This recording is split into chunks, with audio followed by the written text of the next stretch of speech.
ya, baba tanglayız ya. Mesela aferin nasıl bıraktan mesela.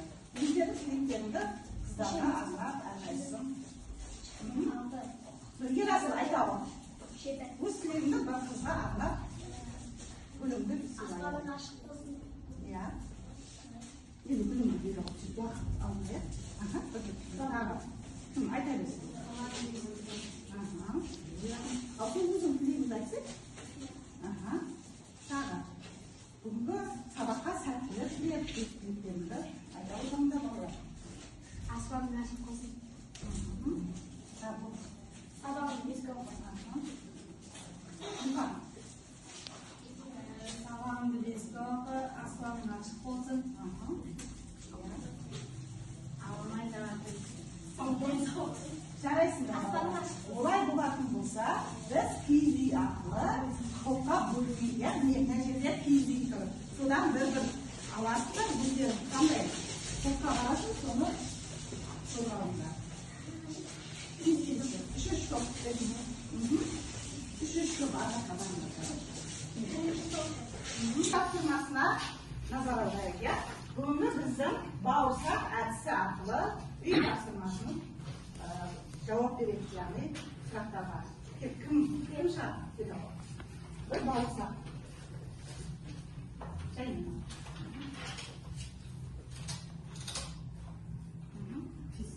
Krema diyelim mi? Ekologiya krema diyelim mi? Krema diyelim mi? Sana warna sedikit. Sana sedikit zaten juga. Mungkin wastan dulu, awalnya wastan dulu, warna mungkin dulu. Jadi dia wasndagi tabiatga zaten juga. Ya, usulları kimler жасайды? Adamlar. Aha, yani adamның жаңағы халықта салынған айтылған ya, яғни экологиялық проблемалар.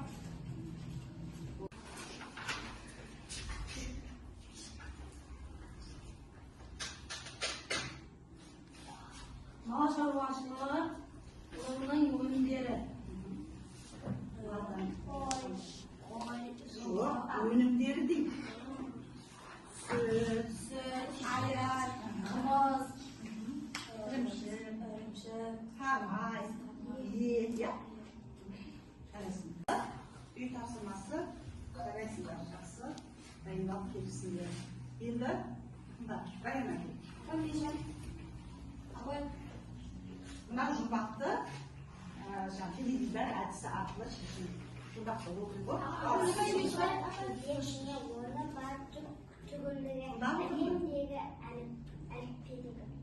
Он екен. Кәне тексерейік сендер.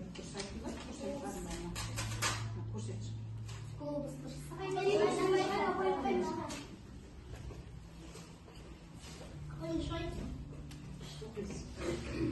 Егер мен қаласы ойпатты мен даласы теп-тегіс тақтайды, өзені де ақпайды. Тоғайы мен тауы бар, бұл не өзі тауып алады. Kata.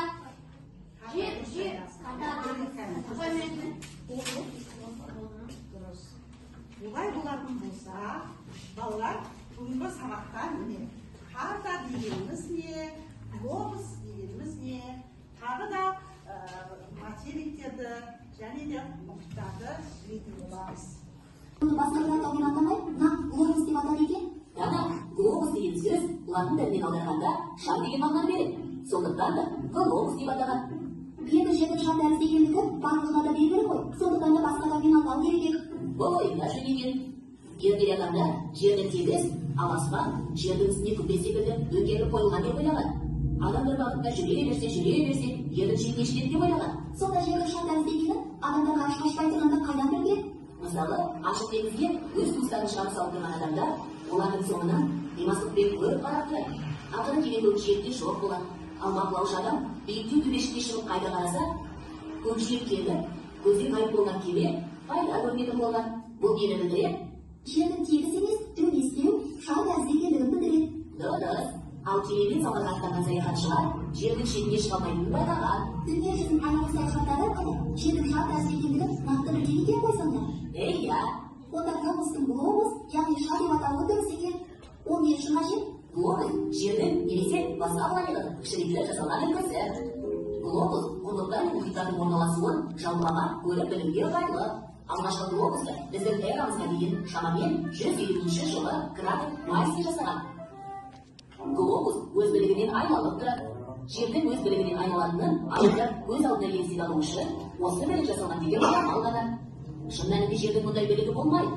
Глобустың білігі шығып тұрған жоғарғы нүктесі солтүстік полюс, ал төменгі нүктесі оңтүстік полюс деп аталады. Жердегі қаптап тұрған мына топ нені білдіреді?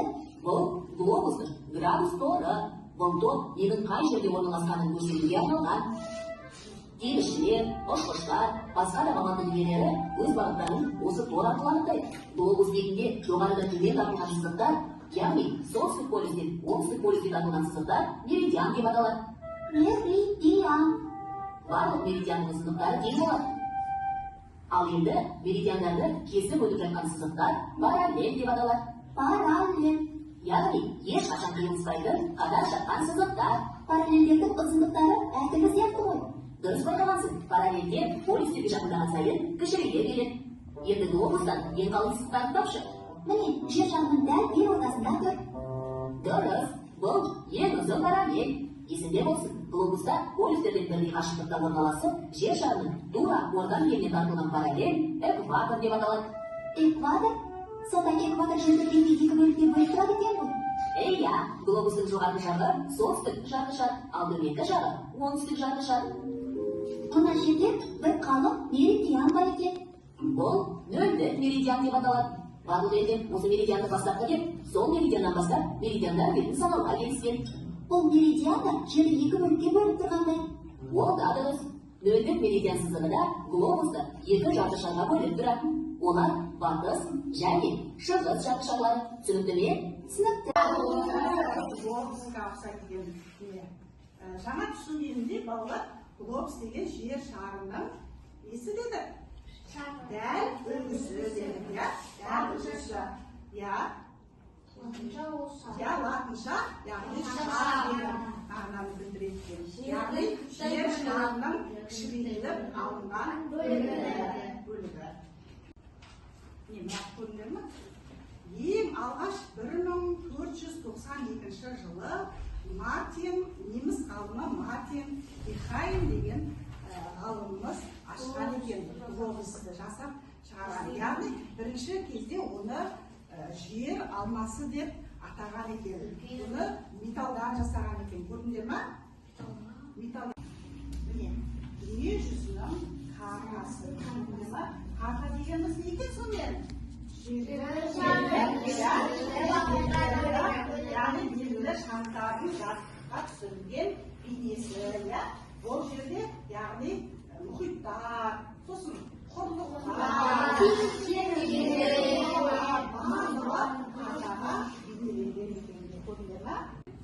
кітапқа қарап, өздері осыған бейнелесін, яғни құрлықты, мұхитты. Жұмысты бастамай тұрып, балалар бүгін күнгі жазы тақырыпты жазып қойды.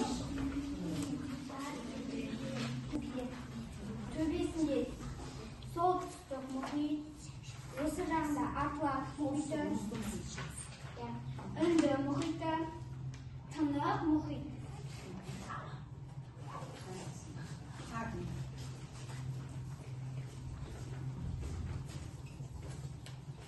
Мұхиттар теңіздер. Солтүстік мұхиты.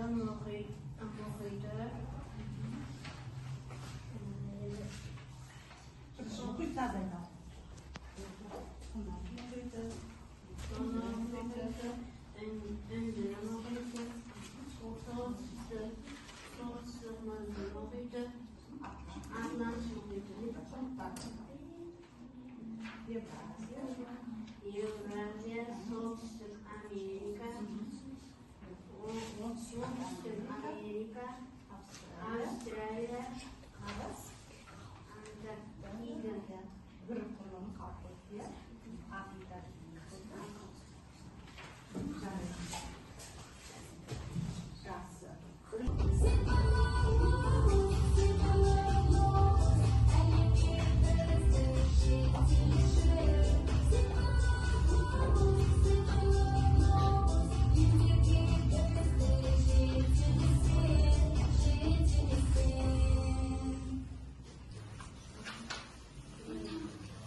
muhit, soltүстік мұзды мұхит, тынық мұхит. Енді, мен айтайын шын. Көк түсіне білді. Көк суды білді, ақ түс қарлы мұзды білді. Құрлық қауыз. Жаққа болып бересің. Сенің әшек. Кубаны толтыр. Мұхит.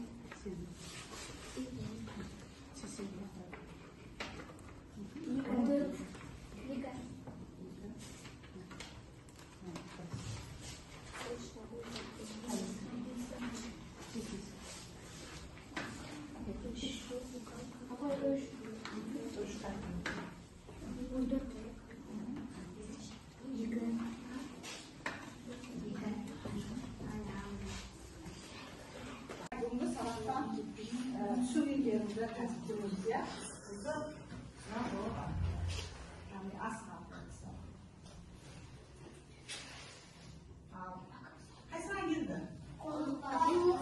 Құрлықтарды ата дейді. Кім айтады? Айтамыз кәм? Айтамыз.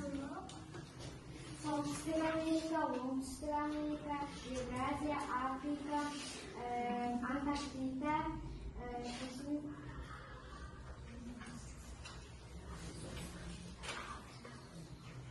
Африка, Австралия, Австралия, Антарктида. Біз өзі Евразия деген құрлықтың өзі екеуіне барлығы. Европа және Азия.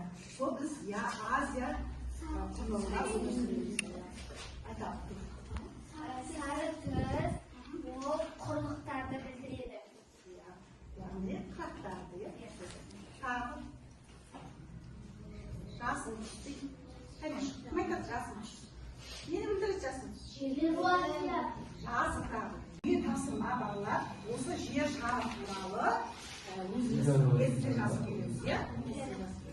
Сабақты бүгінгі блок және картаны оқып келеміз. Енді балалар, бүгінгі сабақта сіздер сабақ ұнады ма? Иә. Қоржынға асық жинау арқылы өздерің түсіндім дейсіңдер. Қоржын жасасында түсінбедім дейсіңдер. Қоржын жасасында ал сұрағым бар десеңдер, ортадағы сары